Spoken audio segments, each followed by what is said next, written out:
Israel ने 13 जून को Iran के परमाणु ठिकानों पर बड़ा हमला किया था। तेहरान के नतांज और फोर्डो में मौजूद प्रमुख परमाणु संवर्धन सुविधाओं समेत लगभग 100 लक्ष्यों पर किए गए शुरुआती हमलों में इसराइल के करीब 200 विमान शामिल थे। इसराइल ने हमले से पहले ईरान में लाए गए ड्रोन और सटीक हथियारों का भी इस्तेमाल किया था। Proud people of Iran, we're in the midst of one of the greatest military operations in history, Operation Rising Lion. The Islamic regime, which has oppressed you for nearly 50 years, threatens to destroy my country, the State of Israel.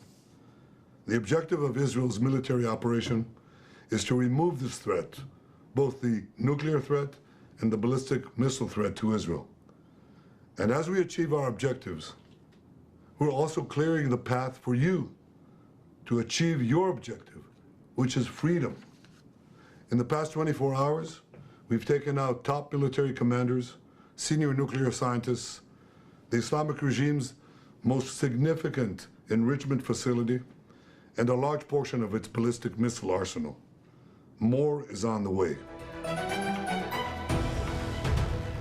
Israel ने दावा किया था कि उसने अपने शुरुआती हमलों के 2 दिनों में 9 वरिष्ठ ईरानी वैज्ञानिकों और कई शीर्ष सेना के अधिकारियों को मार गिराया था।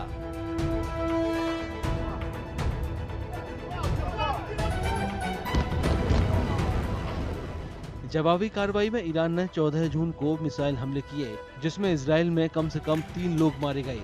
15 जून को इसराइल ने ईरान पर दूसरी बार हमला किया। इस बार तेहरान में भी विस्फोट किए गए।